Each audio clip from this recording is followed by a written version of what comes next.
Fala galera, boa de treino! Meu nome é Wesley Oliveira, você está no meu canal e no vídeo de hoje a gente vai falar sobre exercícios de bíceps. Será que se você fizer exercícios de bíceps diferentes, isso vai afetar na forma com que o seu bíceps cresce? Você vai crescer mais uma região do que a outra, dependendo do exercício que você escolher para o seu treino?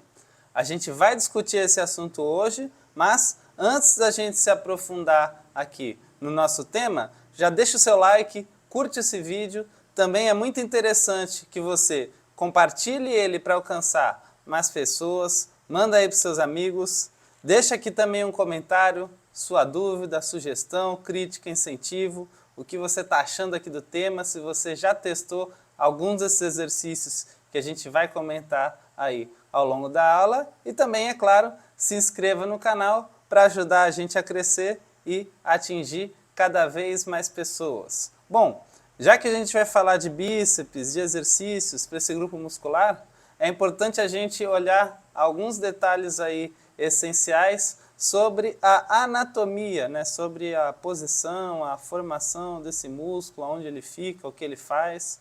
Então, tá aí o nosso querido bíceps braquial, né? Como o próprio nome diz, ele tem duas cabeças, né? Duas divisões principais, e aí a gente consegue observar bem nessa imagem, né? Então aqui a gente tem um cotovelo flexionado, né? Um braço dobrado, que é quando o bíceps está contraído, está mais encurtado, e aqui a gente vê as duas divisões principais.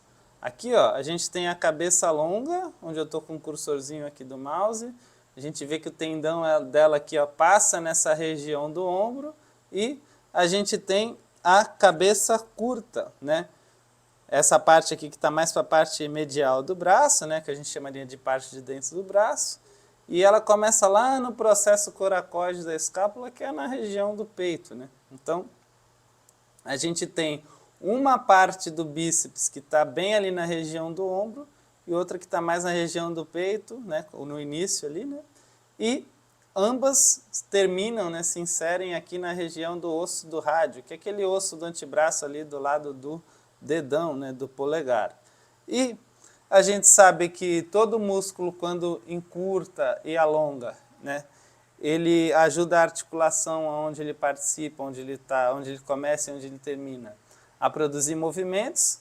E lógico, quando a gente pensa no bíceps, a gente pensa justamente nesse movimento aí, né, de flexão de cotovelo, até assim que a gente treina o bíceps na prática na academia. Mas ele também realiza outros movimentos, né, como a flexão de ombro, que é você elevar o seu braço à frente, e também a supinação da radionar, que é você virar a sua palma da mão para cima, né? Então, todos os exercícios que mexer um pouco com algum desses movimentos vai estar trabalhando o bíceps. É claro que ele não trabalha com a mesma magnitude em todos os movimentos, então ele vai ser muito mais participativo na flexão de cotovelo e na supinação da radionar, onde as duas cabeças trabalham de forma ali ativa, né? E a gente consegue uma ampla contração de todas as partes das fibras, de uma ampla tensão e estímulo mecânico, principalmente nesses dois movimentos, principalmente na flexão de cotovelo. Já na flexão de ombro é um movimento ali mais auxiliar e executado ali pela cabeça longa. Então, não é onde um bíceps participa ali, né, com sua total plenitude. E a gente sabe que na academia a gente tem diversos exercícios para o bíceps e dois exercícios bem comuns, né, ou que podem ser utilizados aí no seu treino são esses dois aí, ó, justamente os dois que foram utilizados no estudo que a gente está discutindo aqui hoje, né, que era aquele que estava lá na tela. Lembrando que no slide anterior, no caso, né, todos os estudos, todos os trabalhos aqui comentados estão na descrição do vídeo, as fontes citadas, muito importante para você ter certeza de onde a gente está tirando as informações, são sempre fontes de qualidade. Lá na descrição do vídeo você pode acessar, tem lá a forma de você achar o trabalho, e se você quiser você pode ler na íntegra, né, para confirmar os dados, ler mais detalhes, né, você pode sempre consultar na descrição do vídeo. Então, dois exercícios de bíceps. Então a gente tem aqui o A na figura de cima, a menina está fazendo uma rosca Scott, né? com dumbbells, com halteres, que é esse bíceps com o braço apoiado.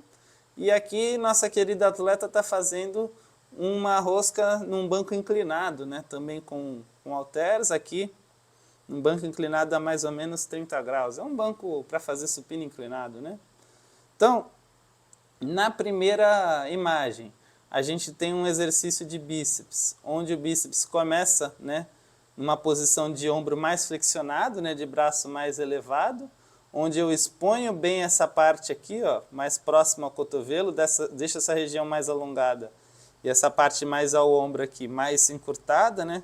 Como eu estou usando halteres, eu não estou usando um cabo, né, uma resistência de uma polia, a maior dificuldade de vencer a carga vai ser nos primeiros momentos aqui, né, do passo que no final já fica mais simples. Qualquer um que fez Rosca Scott sabe bem do que eu estou falando. É difícil tirar o peso do zero, depois que ele vai se aproximando aqui da metade, ele já vai ficando mais fácil. Aqui eu já tenho uma questão diferente, né? Eu já tenho um ombro mais estendido, né? Então um bíceps mais alongado, inclusive a cabeça longa, já que a gente viu que a cabeça longa participa, de certa forma, da flexão do ombro, que é esse braço mais à frente. Se eu puxo esse braço para trás, se eu estendo o meu ombro, eu deixo aquela região mais alongada, então já muda em relação ao exercício anterior, né? Eu tenho comentado isso aqui em vários vídeos que falam de outros grupos musculares, a gente vê sim que a questão do músculo está mais ou menos alongado. Ele pode afetar na produção de força e pode afetar na forma que um exercício faz aquele músculo crescer, priorizando mais o crescimento de uma determinada parte do músculo em relação às outras. Então, a gente já vê aqui uma diferença, né, nesses dois exercícios. Então, esse aqui, cabeça longa mais alongada, esse aqui, cabeça longa um pouco mais encurtada. Esse aqui, ó, ele é bem difícil na fase inicial, quando feito com halteres, e mais fácil em cima, né? Esse exercício aqui, ele já tem uma resistência maior aqui nessa parte de cima, quando comparado ao outro, porém no início ele não tem uma saída tão difícil quanto esse.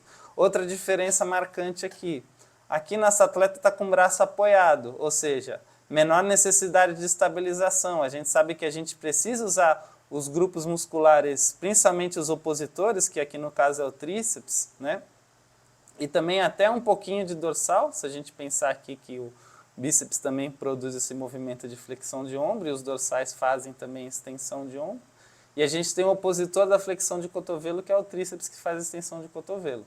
Então, se o meu braço está apoiado, eu tenho uma menor necessidade de utilização desses músculos, e se o meu braço aqui está mais solto, né, está mais livre no espaço, e eu já estou mexendo uma carga que é um peso livre, a necessidade de estabilização e utilização desses músculos aí, opositores, né, antagonistas, fica maior. Então a gente já vê aqui que no mesmo exercício de flexão de cotovelo, mirando os mesmos grupos musculares-alvo, no caso aqui principalmente o bíceps braquial, que é o tema do dia, a gente tem exercícios com características diferentes. Agora a gente vai ver, ao longo dos resultados desse estudo, o quanto as características diferentes do exercício se traduziram na prática em ganho de massa muscular, que é o que mais importa para a gente, e também ganho de força, que é outro dado também muito importante, né? Então aí a gente tem as participantes do estudo. Lembrando, é sempre muito importante você saber em quais pessoas, em qual público foi feito e conduzido aquele estudo, que aí você sabe se aquele resultado ele é bem aplicável para você, se você tem um perfil parecido com o grupo, ou se caso você for um professor, um personal trainer, assim como eu sou, você vai saber se aquele resultado se aplica com exatidão para o tipo de aluno que você atende. Então é interessante demais a gente ver isso. Eu falo isso em todos os vídeos e vou continuar falando nos artigos que tiver essa natureza, né? Então a gente teve aí 63 mulheres saudáveis e destreinadas, né? Então um público destreinado é sempre bom levar em conta isso, que um público treinado pode reagir de forma diferente, né? Todas mulheres jovens ali na casa de 18 a 35 anos no máximo, com uma média ali de 23 anos, né? E a gente teve em média aí um público com 1,63 m de altura, 65 kg de peso, então a gente vê que ali estatura média padrão de mulher, peso nem muito alto nem muito baixo, né? No padrão da menina que vocês viram ali na foto, que foi uma das participantes do estudo. Então, assim, não era nenhum público assim com características muito incomuns, é o que a gente acha na média da população, na média aí da academia, né? Então, elas não eram atletas, estavam sem treinar musculação pelos menos os últimos 6 meses e também não estavam consumindo anabolizante, nem nada do tipo que pudesse interferir aí no ganho de massa de força, né? Agora a gente vai para o protocolo de treino. Como é que foi esse treino? Foi dividido 2 grupos. Então, dessas 63 foi as que terminaram o estudo, né? Começaram até um pouquinho mais, mas nesses estudos é comum, nem todas conseguem terminar, né? Às vezes precisa parar e tal, né? Porque período de treino ao longo, né, de várias semanas acontece, né? Pessoas têm determinados motivos e nem todas conseguem completar. Então a gente teve aí 30 dessas meninas no grupo da rosca Scott, o exercício com o braço apoiado, e outras 33 no bíceps com o banco inclinado, né? A gente teve uma duração de treino de 8 semanas, e esse mais aí antes é que teve 1 semana de familiarização, de testagem pré-treino. Como eram pessoas destreinadas, se é importante você já fazer uma familiarização para o estudo.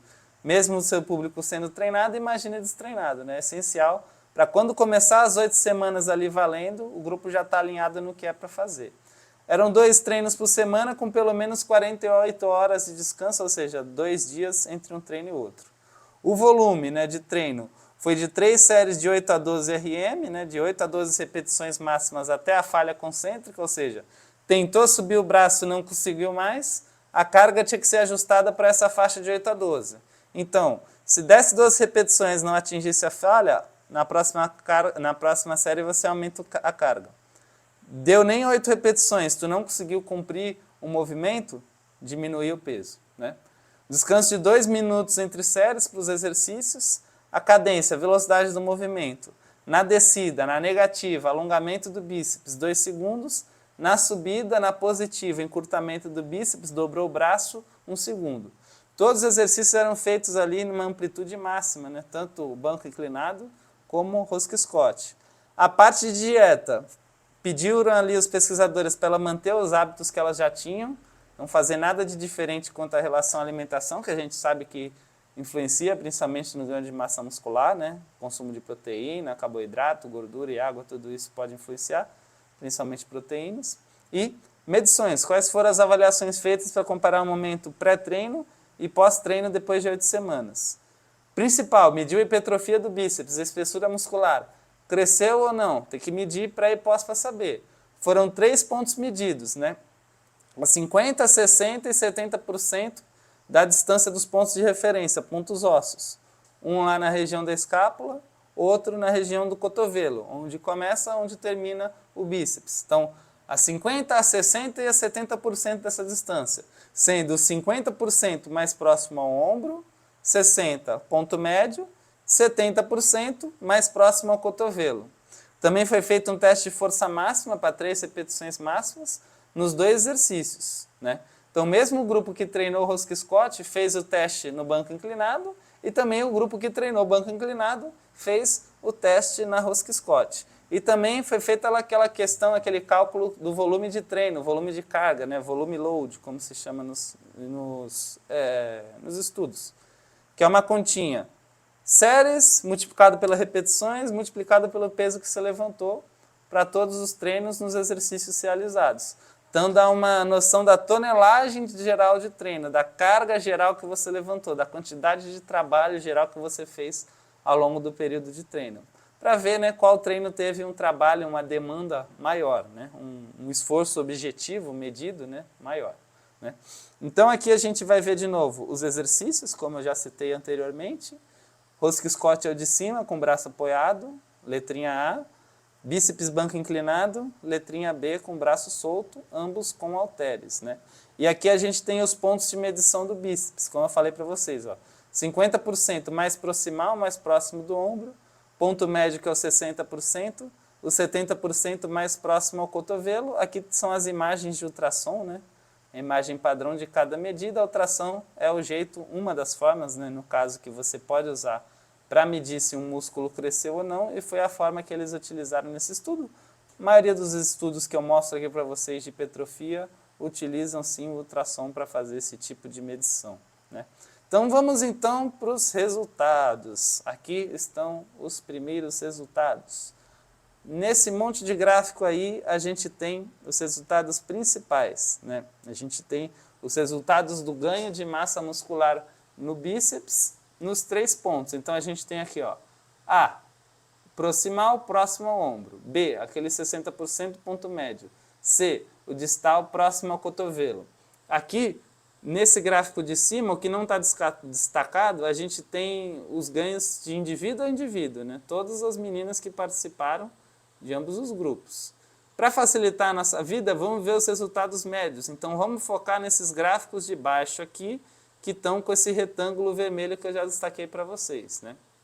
Aqui é a diferença média na espessura muscular. Então, quanto maior essa bolinha, maior o valor médio que mudou, né, do início para o final, né? O quanto elas ganharam de espessura muscular, o quanto elas hipertrofiaram no momento pós-treino, né? Então, quanto maior essa bolinha, maior o valor de espessura. Aqui está em centímetros, eu vou facilitar a vida de vocês e vou mostrar isso em porcentagem, né? Então, a gente tem aqui, ó, PC é o grupo que fez a Preacher Curl, que é o exercício com o braço apoiado. E o IC é o grupo que fez a Inclined Curl, que é aquele bíceps no banco inclinado, né? Então vamos ver aqui, ó. Apareceu esse retangulinho laranja, quer dizer o ganho pré e pós do grupo que fez a rosca Scott. Então aí, ó, na parte do bíceps, próximo ao ombro, mais 8% pré e pós, favorecendo aí o grupo que fez a rosca Scott.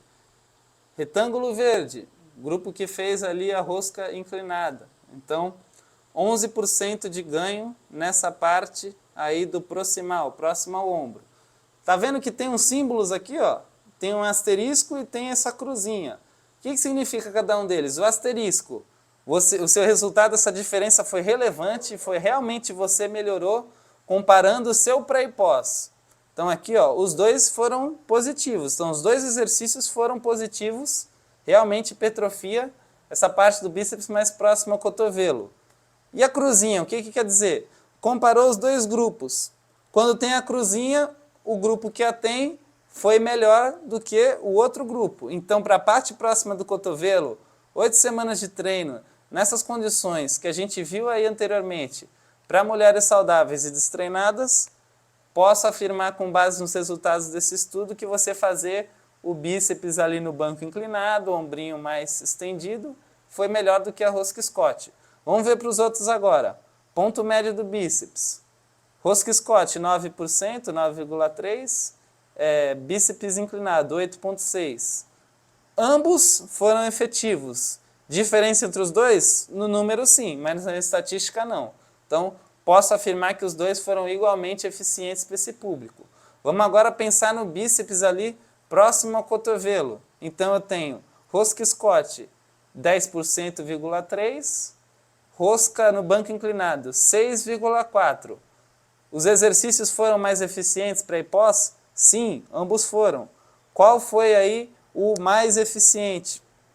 Foi ali a questão da rosca na Preacher Curl, né, que é a rosca Scott. Então, para a parte mais próxima ao cotovelo, a gente está vendo aqui a diferencinha, né, a cruzinha ali no IC, que é no inclinado, mas o valor aqui é maior. Então, essa diferença aqui no caso está favorecendo a rosca Scott. Então, aqui a gente viu mais próximo ao ombro, rosca no banco inclinado. Mais próximo ao cotovelo, rosca na Scott. Ponto médio, os dois igualmente eficientes. Vamos ver aqui no teste de força, né? Mesmo raciocínio, separei aqui para vocês o gráfico que é mais fácil de ler, do ganho médio, e aqui ao invés de aumento na espessura do bíceps, é aumento médio de carga, né? Então a gente vê aqui, quanto mais alto também, maior o ganho de carga. Vamos ver em porcentagem que fica mais fácil, né? Então, no exercício de rosca Scott, o grupo que treinou rosca Scott melhorou 52%, né? Quase ali a força. O grupo que fez o banco inclinado e testou na rosca Scott melhorou 35%. Vantagem clara aqui, quem treinou rosca Scott melhorou mais na rosca Scott. Será que o mesmo aconteceu para o outro? Também, ó. 23% de melhora. Quem treinou rosca Scott melhorou 23% no bíceps inclinado. Quem treinou bíceps inclinado melhorou 30% no bíceps inclinado. Os dois exercícios melhoraram a força, tanto no exercício que treinou como que não treinou, mas o grupo que treinou rosca Scott é mais eficiente no grupo que testou esse exercício, no teste desse exercício, e o grupo que treinou banco inclinado foi mais eficiente no banco inclinado. Aqui a gente vê o seguinte, a eficiência maior, o grupo que treinou rosca Scott melhorou mais a própria rosca Scott, percentualmente falando, do que o grupo que treinou inclinado melhorou mais para o bíceps inclinado. Um ponto a se chamar a atenção. Então, uma das explicações disso é o seguinte, a gente tem que lembrar que essa amostra era de meninas destreinadas, então, sem maiores experiências aí com musculação e provavelmente nesse exercício, um grupo de mulheres, então, no geral, mesmo que elas tenham experiência de treino anteriormente, na maioria dos casos as mulheres variam menos exercícios de superior e variam mais os de inferior, o que cria uma base de experiência maior nos de inferior do que nos de superior. Em média, tá? Pode ter um caso ou outro diferente, mas estou falando no geral, tá bem? E o exercício no banco inclinado, ele é um exercício tecnicamente mais complexo, mais solto, que depende de mais experiência, mais coordenação no controle muscular, da questão dos estabilizadores, dos antagonistas que eu citei lá anteriormente. Então é natural que um exercício de mais fácil execução, quando você treina ele e depois testa, é natural que você ganhe mais, magnitude maior de força num exercício que, apesar de você ter treinado ele, ele é mais complexo, mais difícil de pegar o jeito. E aqui mostra um princípio claríssimo do treino, que é a especificidade, ou seja, o que você treina, você melhora mais. No caso, os dois exercícios são para o bíceps, mas só a técnica diferente já gera esses resultados diferentes. Então, se tu quer ganhar força, tu quer ganhar eficiência num movimento específico, faça ele a exaustão, a excelência técnica, que você terá melhores resultados. Isso vale também num raciocínio de transferência para o esporte, mas aí já é um outro assunto que, quem sabe, a gente aborda aí em outro vídeo. Aqui a gente tem os gráficos do volume de treino, aquela relação de trabalho executado. Séries multiplicado pelas repetições, multiplicado pela carga levantada. Primeiro gráfico, a gente vê a comparação aqui, ó. Progressão, a tendência é elas levantarem mais carga ao longo do treino, é o que dá mais mudança aqui, porque séries e repetições foram as mesmas zonas, série as mesmas, 3, as repetições a mesma zona, 8 a 12. Bolinha branca para rosca Scott e bolinha cinza para rosca com banco inclinado. Então a gente vê uma progressão ao longo do tempo, é normal, principalmente para um grupo destreinado, elas vão ganhando força, vão conseguindo levantar mais peso, Mas a gente vê que, pelo menos em números percentuais, a progressão foi idêntica, Não dá nem para dizer que um foi diferente do outro aqui, só batendo no visual a gente consegue perceber. Então os dois grupos progrediram ali de forma equivalente. Porém, quando se vê a tonelagem total do treino ali, o volume de quilagem levantada ao longo do período das 8 semanas, a rosca Scott teve uma maior, Foi diferente, aqui a gente vê o sinalzinho de diferença, teve uma tonelagem maior, então em tese fez um trabalho maior, até por ser, mais uma vez, um exercício de mais fácil execução, e em relação ao outro, num grupo destreinado, você tende a render mais no que é mais fácil de fazer, isso também não é nenhum resultado aí fora do comum. Então, vamos ver agora a minha parte preferida, as aplicações práticas, o que desses resultados que eu te falei, como é que você usa lá no seu dia a dia. Vamos pensar primeiro na hipertrofia.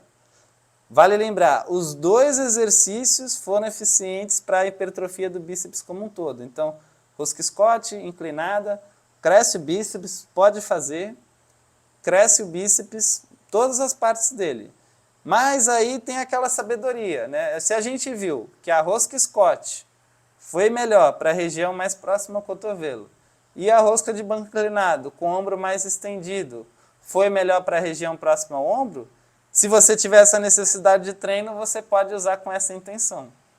Lembrando que no ponto médio ali, ambos foram equivalentes, não dá para afirmar que um foi melhor que o outro. Força, básico. Treinou um, você melhora mais nele. Treinou o outro, você melhora mais nele também. Mas para o bíceps como um todo, um exercício também melhora a força do outro. Os dois são eficientes, mas as magnitudes são diferentes. Princípio da especificidade, você fica bom naquilo que você faz. Como usar no treino?